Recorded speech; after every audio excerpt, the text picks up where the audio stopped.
Okay, question for everybody. When the Marines are calculating new bounties for pirates, do they include style points in that? I only ask because, yes, Luffy just indeed took out Kaido, King of the Beasts, which is an accomplishment. It's a hell of an accomplishment. It's the Mount Everest of accomplishments, and Luffy's bounty's gonna shoot through the roof for sure. But I'm just saying, there's taking Kaido out, and then there's taking Kaido out, right? You know, Luffy did not take Kaido to a crappy fast food restaurant where they got some onion rings and ate it in the car. No, Luffy went all the way here. Luffy took Kaido out to that brand new Italian restaurant where a plate of breadsticks cost like 300 bucks, okay? And they got the fanciest wine in the whole place. That's what Luffy did to Kaido, damn it, all right? So I'm just thinking, like, when the government learns about this, when that Cypher Pole agent goes back to the Marines and the government and explains what happened on Wano, he's not just going to say, Luffy took out Kaido, and is like, oh no, that's horrible. Man, okay, Luffy's bounty, you know, it's gonna have to be higher now. I don't know, maybe like 4.7 billion. Oh my god, this kid. But then the Cypher Pole agent's gonna be like, no, no, no, you don't understand. He didn't just defeat Kaido. He turned his fist into a giant monkey god gun that was larger than a mountain and then pummeled Kaido miles deep into the ground in a hole that was shaped exactly like a dragon. And then the Marines are just gonna be like, okay, add on an extra 2 billion just for that alone. Style points! This'll be One Piece chapter 1050! We did it, everybody! Pelvic thrust 1050, titled simply Honor or Glory. Honor of Glory. The glory of honor. Now I'm just sounding like Zuko from Avatar The Last Airbender. I will defeat Kaido and reclaim the honor of my glory for my honor. Yeah. Okay, so first off, we have the return of the cover series this week, the Germa Double Sixes Emotionless Excursion, all right? And there's something going on here with this, okay? So before I even talk about this cover page, I want to mention that we had that really dramatic scene where two shadowy, silhouetted individuals arrive at Cacao Island, right? And we didn't know who they were. We assumed they were Ichiji and Reiju, but we just didn't know. And now we're cutting to Whole Cake Island in Big Mom's torture surgery room where Niji and Yonji were about to be operated on. And then boom, here's the cover page this week where Reiju and Ichiji bust in and free Niji and Yonji, get them out of there, and it looks like everything's gonna be okay. I'm just saying the transition between those two scenes seems out of nowhere. You know, one moment we're on Cacao Island where these mysterious individuals are arriving, and then all of a sudden it cuts to Niji and Yonji's books being burned, and then they break free, and then Reiju and Ichiji are there. Yeah, sure, Oda might have just been trying to build up hype a little bit. You know, it's like, oh, what's going to happen? And then boom, the Germa are back. But I don't know about this, because the way Oda was like depicting this, those other two characters that arrived at Cacao Island, they might be the true enemies of this arc. So I'm still waiting to see what's going to happen with that. Could be wrong, but let's see. But I really do love this cover page because Reiju and Ichiji, they bust into this room and they just go ham on everybody here. So Brownie's there. Ichiji busts in and kicks him right in the freaking jaw, knocks him down. We have Charlotte Kato that just is lit on fire. You know, he's the guy with the pumpkin head, like the scarecrow, you know, jack-o'-lantern looking guy, headless horseman dude, and he just gets lit on fire in the background like, ah, you know? And so we don't see Charlotte Prim, who was the octopus mermaid that was Praline's sister. We don't see her there, but Reiju might have taken her down or whatever. And then we have Anana, who I remind you is the youngest member of Big Mom's family. She is 8 years old. She has like this butcher knife, and it looks like she went to go like stab Ichiji, like, for the honor of my family, for the honor and glory of my family. And then Ichiji's like, just boom, just grabs this kid by her neck and is just like, you know, not today. It's just like, okay, Ichiji, maybe calm down a little bit there with Anana. But aside from that, yeah, that's very epic rescue, I have to say. Actually, this reminds me of the scene back at the tea party. So there was a brief moment where Ichiji actually fought Katakuri, and it wasn't shown in the manga. It might have been shown in the anime. They might have expanded upon it a little bit there. But basically in the manga, it was like Ichiji Ichiji and Katakuri were like staring down each other, and then they fight off screen, and then it just cuts like the next chapter to Katakuri holding Ichiji up by the neck, like over the edge of like the Whole Cake Chateau, and he's like, you know, you could not defeat me, you know, you're the strongest of the Germa, you couldn't even defeat Katakuri. So I like to think Ichiji wants to get back at the Big Mom family, so it's just like, oh, okay, well, I fought against the strongest member of the children, and now I'm gonna fight against arguably probably the weakest member, and just like, no! It's like, alright, maybe calm down a little, slow your roll a little bit there, Ichiji, but it's pretty epic. We have Niji and Yonji there, and they're getting out of the book, and they're just like, oh, okay, don't really know what to make of this, so we'll see what happens there, but yeah, it's shaping up to be a very interesting cover series. Okay, so we continue right where we left off with Kaido being pummeled into the dirt, and when I say pummeled into the dirt, like, okay, I don't know anything about physics, but Luffy punched Kaido so hard, he didn't just get buried into a little crater. No, no, no, no, no. I had to do a little bit of research to exactly figure out how far down magma usually is, but we do get a map, which I love Oda. You know, whenever, you know it's epic when Luffy's final attack includes a map to showcase how far the enemy got flung or how deep down they got dug into the earth, okay?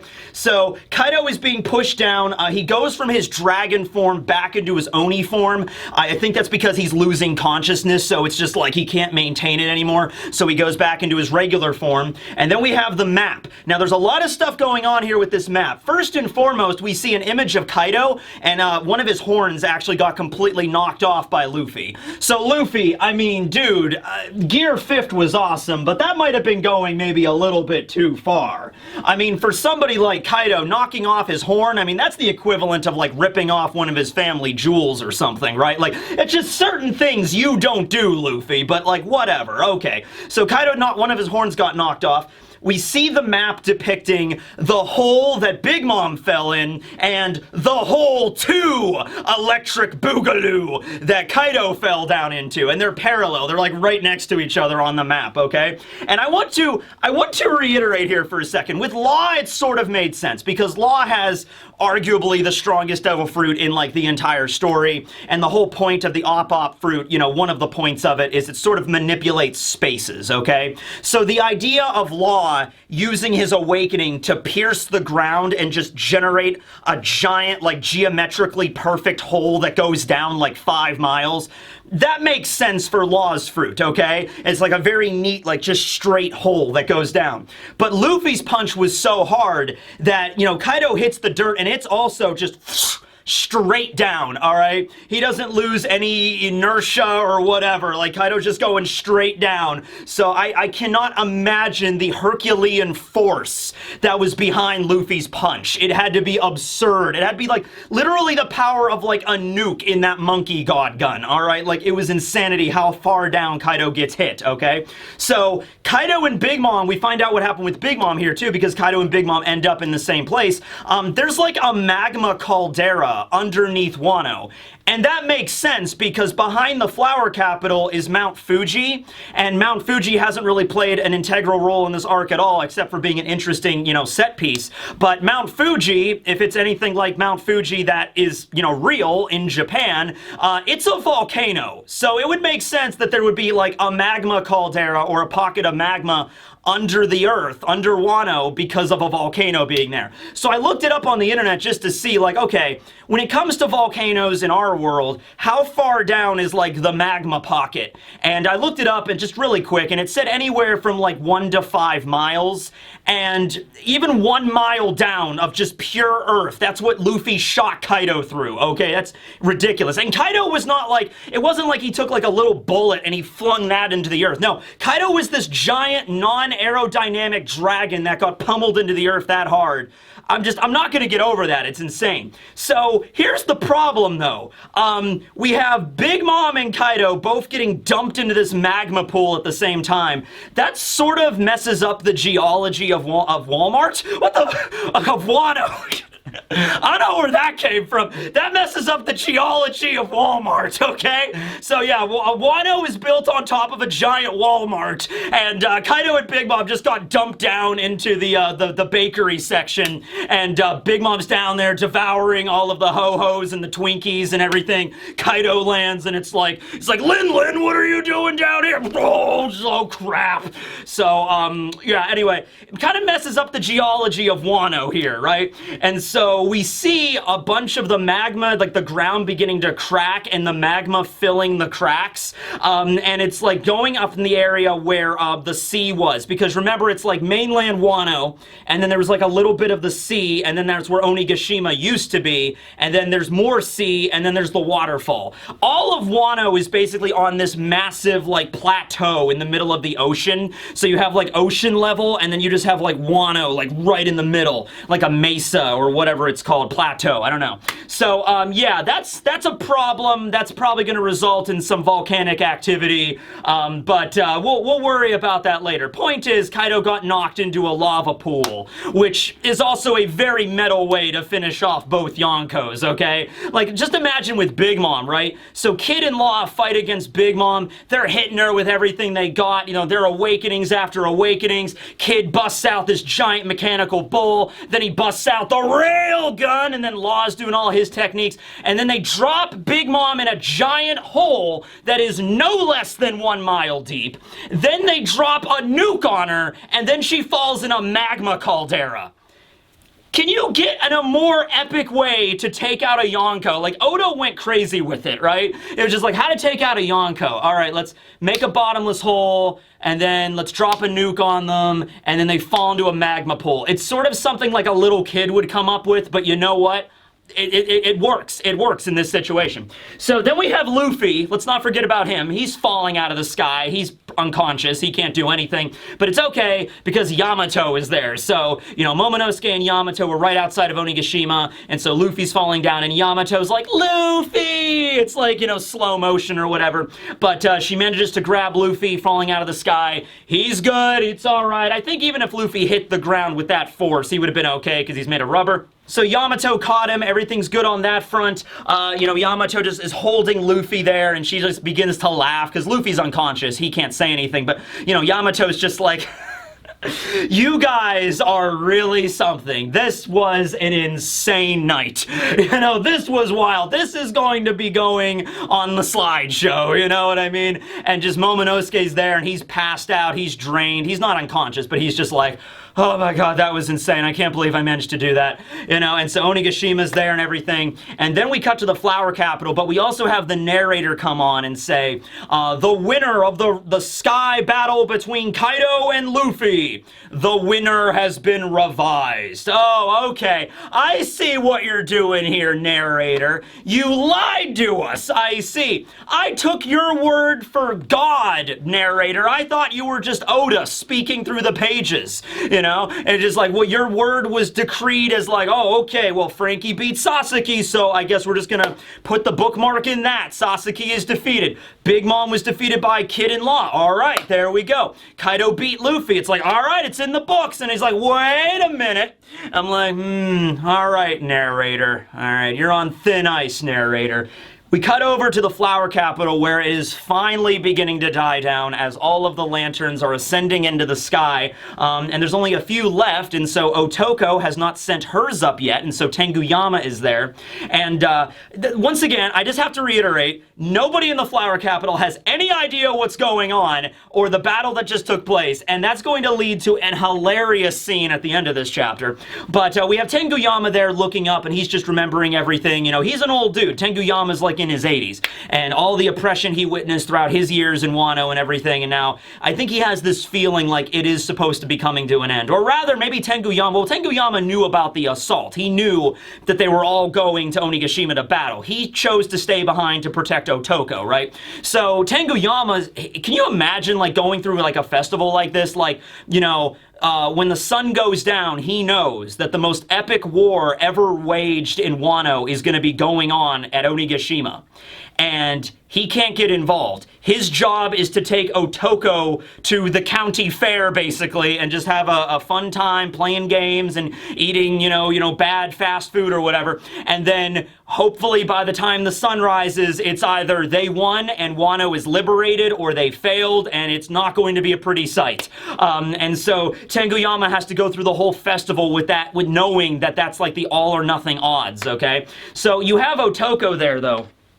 And Otoko is beginning to flash back to her memories of Yasuie. Yasuie being her adopted father. She thinks Yasu was her biological father. He never told her. But at any rate, Toko begins to ask Tenguyama, like, hey, I heard that my father let himself get caught because he was a really important person and, they were going to kill him. They were going to execute him. So why would he do that, right? And so we have flashbacks to Yasu and I did a whole video on Yasuie, but really his journey and what he represents is very much indicative of like all of Wano. So go check out that video and go maybe reread the scenes with Yasuie, because yes, he was a character that was introduced fairly early on in the arc and he got killed, right at the end of Act 2 before all this crazy battle started. But his story, his personality, and the way he conveyed everything was very important to, I think, Oda's message here.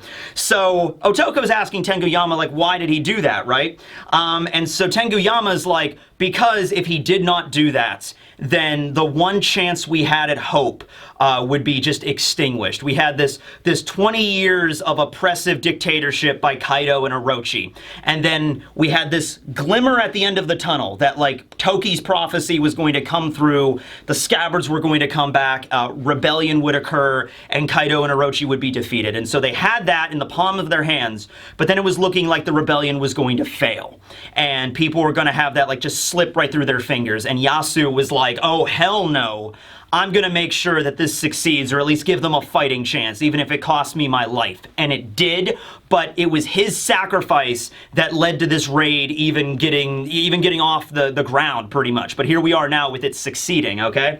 So, Tenguyama is explaining this to Otoko. We have a flashback to when Yasuie ate the smile.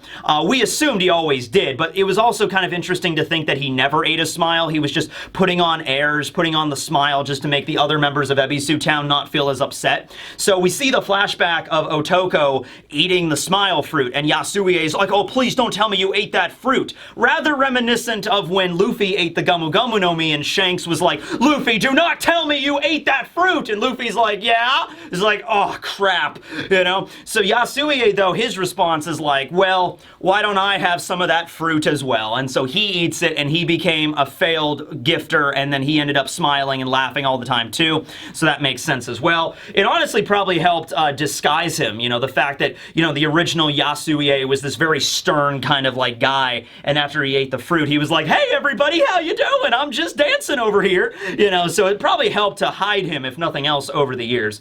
So after learning all of this stuff, Otoko decides to revise what she wrote on her lantern. So she originally wrote on the lantern, Daddy, I want to see you again, which was very heartbreaking because he's dead, but now she changed it. She, crossed out the message and she wrote, thank you, Daddy. Okay, just thank you for doing what you did. Thank you for dying so that, this rebellion could succeed and Wano could be liberated finally. All that stuff, okay? And so Tenguyama begins to cry and he's just like, oh, Yasuie, if you could see her now. And, we pan up to the clouds and it's like a total Lion King moment where, like, Yasuie's face appears in the clouds and he's just like, ha, ha, ha. I wish that would have happened. It doesn't, but, you can picture it, okay? So the lanterns are all heading up and away, and now we cut back to Onigashima. Now, everything that just happened with Luffy defeating Kaido and Yamato catching Luffy and everything, that happened outside, okay? So the people in the festival hall still have no idea what's going on.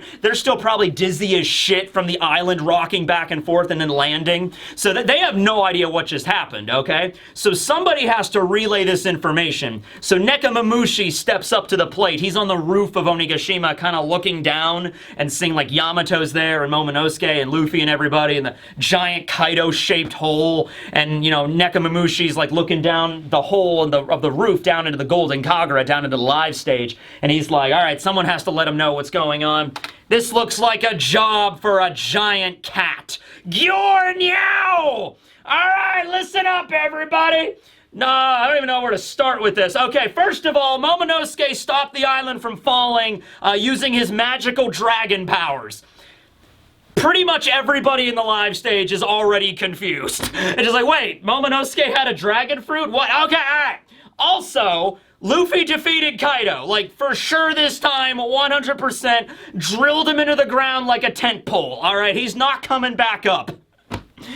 Cue Kaido climbing out of the ground covered in magma. Oh my god, that would be terrifying. Like, da, da, da, da, da, da.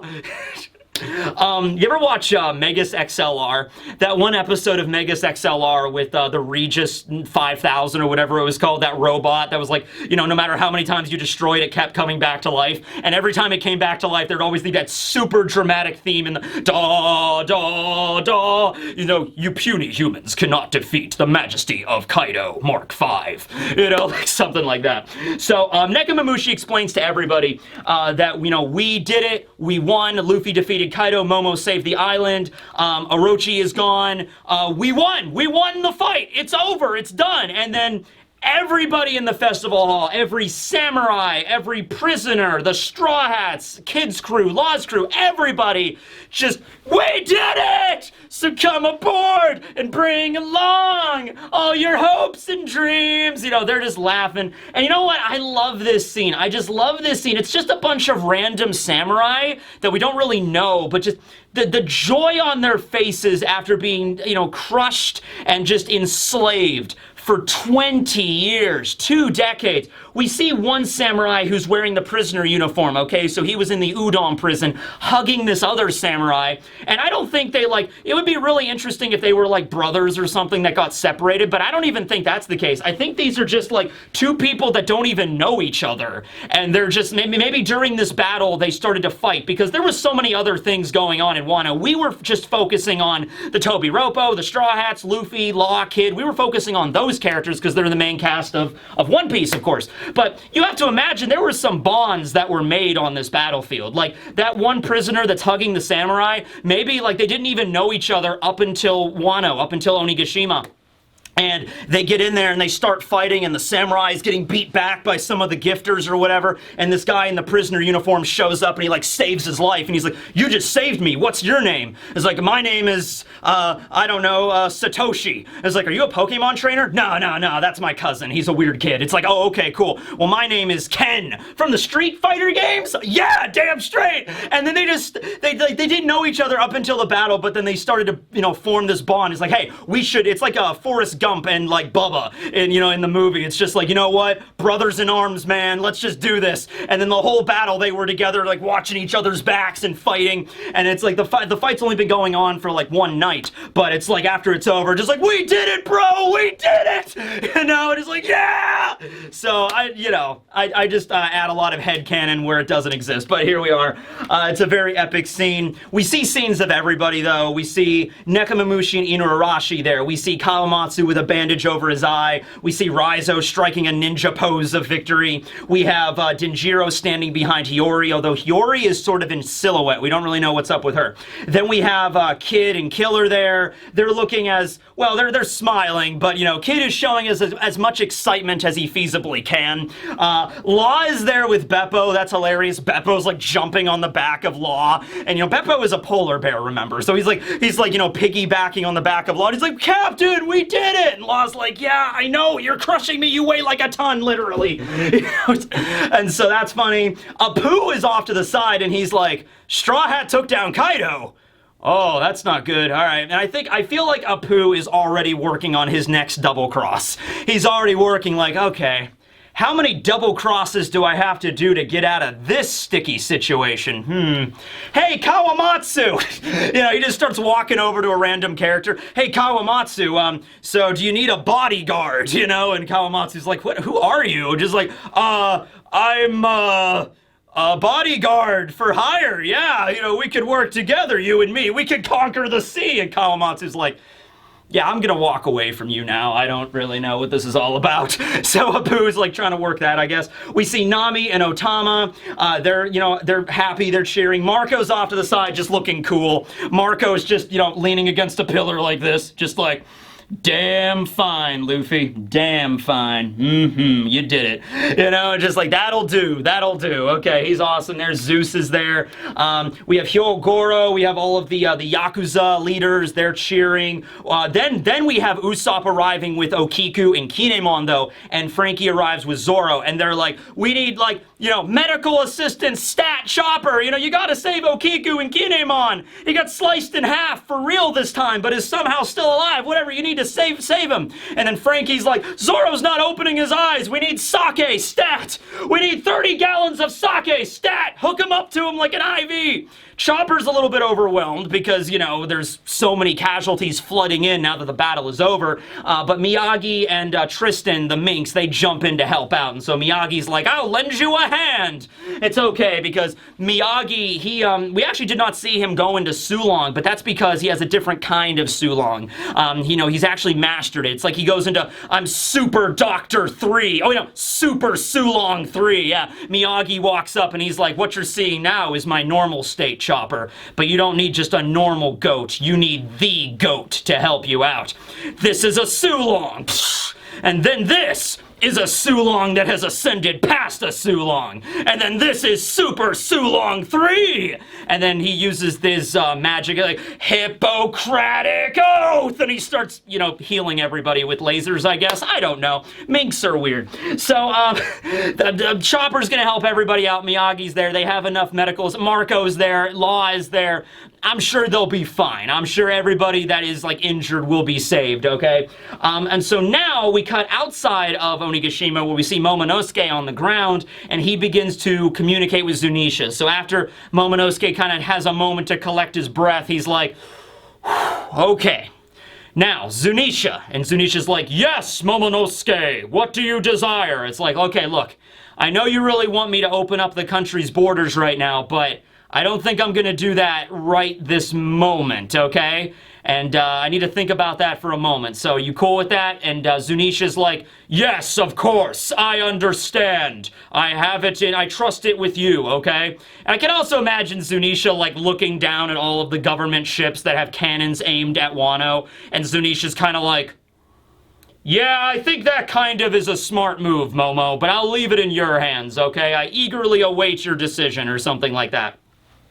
So this makes sense. I mean, you can't open, you know, Wano right at this moment. There's just too many things that are, you know, up in the air at the moment. They defeated Kaido and Big Mom, sure, but now the entire island is surrounded by government officials, okay? So you can't just be like, we open the borders! I mean, it would be really cool for, like, Momonosuke to, like, turn back into a human and, like, declare to the entire island, like, we have open borders of Wano! And they're like, yeah! And then the government just storms the place. And it's like, oh, that's not good. So, yeah, maybe hold off on that for a couple of days and see how this is gonna go. All right. So, we have that. Then, all of a sudden, the ground begins to shake, like an earthquake. And it's like, what's going on here? Before we get back to that, we cut over to Onigashima, though. And some of the remnants of the Beast Pirates are actually still willing to fight. So they have cannons and everything. It's like, hey, you know, don't think you've won, you know, you stupid pissants. We still outnumber you. And so they start arming cannons and launching them at the samurai. Now, originally, I was gonna go on a whole spiel about how these guys are like sore losers. And just like, come on, guys, the battle is over at this point. How do you not know that, right? But honestly, when you think about it, you know, these guys were working under Kaido, King of the Beasts, for years, and it is not a stretch of the imagination to call Kaido the strongest pirate in the entire world. Yes, I know there are other characters like Shanks and Blackbeard now, Big Mom and everybody that are sort of like around that title, but it's not a stretch. If you were going to say the strongest pirate in the world or the strongest pirate fleet in the world was Kaido's Beast Pirates, I mean, like, that makes sense. I mean, that's not something so far out there, okay? So they were members of the pirate, you know, the closest person to becoming the Pirate King, basically, one of them. They were members of his crew for years and years. So, and they had, like, nothing but victory after victory, and they, like, have all of Wano under their foot. Like, there was nothing that, you know, they really had oppression, like, on their side, right? They were doing good. So, it makes sense that they would not immediately think that, like, Kaido was defeated. Kaido was defeated, you're you're just trying to screw with us. Kaido can't be defeated, you know? And so I guess it sort of makes sense. They're dedicated, if nothing else, to their captain, right? It's like Kaido's like undefeatable. There's no way. I saw that guy. I mean, I'm sure so many of these Beast Pirates witnessed Kaido trying to off himself, and it never worked, and he always came back. And so like, there's no way he could be defeated, right? So I don't think it's like they're just oblivious to what's going on, or they just can't accept reality. I think it's just like going by the track record. It's like, you know, there's no way Kaido lost. So anyway, Frankie's about to jump into the fray, and I kind of really wish he would have, because Frankie, I mean, yeah, the Frankie Shogun got destroyed, but Frankie himself, like his normal body, he even mentions, like, I still got plenty of fuel left in the tank. I got plenty of cola. I got some extra lime cola. Glug, glug, glug. Let's go. I would have loved to see just Frankie perform mop-up duty and just going around and just punching the crap out of all of the remaining Beast Pirates, like all the waiters and the pleasures. But no, that's not the case. Brook stops him because Yamato, that, you know, has now arrived at the festival stage, she is the one that's actually going to settle everybody down. So Yamato approaches and he's like, hold it, Beast Pirates! You know, our general managed to land this island, you know, when Kaido was going to drop it and kill everybody. You know, and everyone's like, wait a second, Master Yamato, you sound like you're on their side! Yamato should have just been like, what do you think, you idiot? My father treated me like shit, chained me up, and locked me in a cave for most of my childhood. No shit, I'm on their side now. Does it really take you that much to realize? And so the Beast Pirates are like, what? And Yamato just makes it very abundantly clear that, like, listen. You can still fight if you want to, but if you do, I am personally going to grind your bones into dust. And all of the Beast Pirates are like, yeah, well, crap, okay, all right, you win. Gentlemen, let's go start that bakery. You know, just like, okay, so, yeah, not really a big concern. I mean, these were just, like, the lowly riffraffs of Kaido's crew anyway, you know, so I think, you know, Frankie honestly could have just, you know, mopped the floor with them even if Yamato's intimidation roll did not work. You know, was it intimidation or persuasion? Nah, it's probably definitely more intimidation. Even if that did not work, I think Frankie and Brook and the rest of the Straw Hats that really didn't get that beat up in this battle, they could have easily taken care of them, but we didn't have to worry about that, so that's all good. So, that seems alright, but now we cut down into the magma pool under Wano, where we see Kaido and Big Mom just floating in the magma. So they're in the magma. It's not like they're floating on the top of it, or whatever, like, hey, Lin, did you lose? Ah, mama, I did, Kaido. Well, at least we get this nice hot bath down here. You know, it's just like, no, they're inside of the magma, floating around, and they're not saying anything. I guess they're both unconscious, but they're not melting apart, and I'm assuming they won't because they're Yonko. Like, how tough are their skin? But yeah, it's strong enough to endure magma, so Cars, man. Cars, you know, he should have just adapted into Kaido or Big Mom. That would have been good enough to survive the magma there. But anyway, then we cut over to Udon, the prison where Babanuki is, old maid, right? Now, the Udon prison, Udon is, like, pretty close to the shore, and so they look outside, like, at a guard tower post, and it's like, Master Babanuki, something's going on weird with the ocean, and it's just like, what? And then they look, and then just, boom, a giant volcanic eruption occurs in the middle of the ocean. So the space where, you know, between Wano and Onigashima was, boom, just erupts in just smoke and lightning and magma, and now lava, now that it's above the ground, okay? It's lava above the ground, it's magma below it. Learn your geology lessons, okay? So geology is everything! But anyway, so that happens, and Babanuki's like, what? It's like an underwater volcanic eruption? What? We cut to Luffy, who's there, and he's all bandaged up, so either Miyagi or Chopper is, you know, patching him up, and he's just, like, smiling. He's like, I won. You know, but he's still unconscious. And now we see this massive eruption occurring right outside Wano. This is finally the moment where the people of Wano, the flower capital, finally realize what's going on here, okay? And it's like, wait a second, what's with that eruption? Oh my god, a dragon! By the way, this entire chapter, this is something that I've always been a little concerned with in just geography of the world and how everything's shake down. So Tokyo, Japan, which is the largest population center in the entire world, is within spitting distance of a huge active volcano. Mount Fuji. Mount Fuji is an active volcano. Last time it erupted was, I think, in 1707, and it killed like tens of thousands of people, and that was before Tokyo was what it is now. Does that concern like anybody else that Tokyo, this giant city, this huge metropolis that most people live in the entire world, there's a volcano right the fuck there, you know? Like, that would be terrifying to live in Tokyo. Like, it probably would not, I mean, it's been like 300 years, and it's probably not gonna erupt for another few hundred years, but just knowing it's right there, and just knowing it's on the Ring of Fire, and like, if there was a strong enough earthquake, that would just be, I don't know, I guess most people that live in Tokyo just kind of put it out of sight, out of mind, but it's always there in the background. I would just be like, okay, probably not, but okay. It's like if I built a house on top of the Yellowstone caldera out in Wyoming, I'd be like, all right, yeah, it's probably not going to erupt in my lifetime, but it's kind of always there, you know what I mean? All right, but anyway, so this erupts, all right, and everyone's losing their shit. Momonosuke flies over to the flower capital,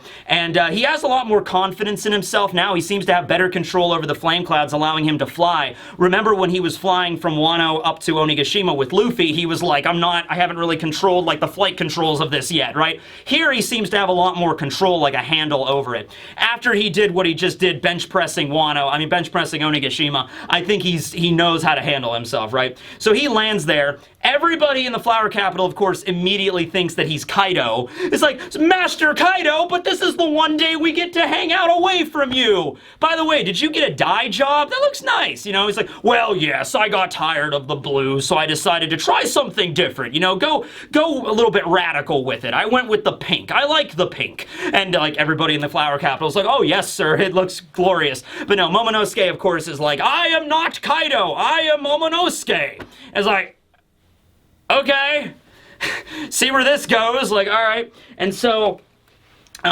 he calms the entire population down by saying, you know, don't worry about that horrible volcanic explosion.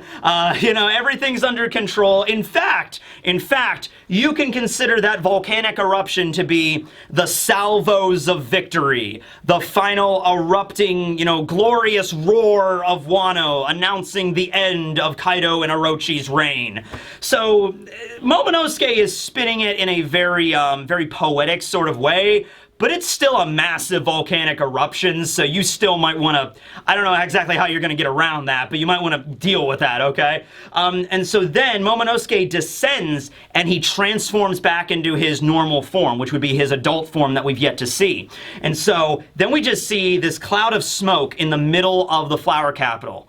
And then a bunch of shadowy figures are beginning to emerge from the smoke as all of the citizens are just staring on in just awe and just being like, what's happening now? And then I imagine, I want Overtaken to play at this scene, very similar to the Walk to Arlong Park scene. I want Overtaken to play, like, dun, dun, dun, dun, dun, dun, dun, and all of the flower capital citizens are like, what's going on? So the first person to emerge is Komurasaki. At least to the people of the flower capital, it's Komurasaki. And they're like, Komurasaki, but you were dead. We had a funeral and everything. But it's like, but your beauty cannot be faked, so it must be you, right? Or a ghost, I guess, or a wraith, or whatever. But the point is, the reason why I think it's good that she emerged first, why Hiyori came out of the smoke first, is because everybody in the flower capital knows Komurasaki. They know how beautiful she is. And it's like, okay, that beauty cannot be faked, so it has to be her, right?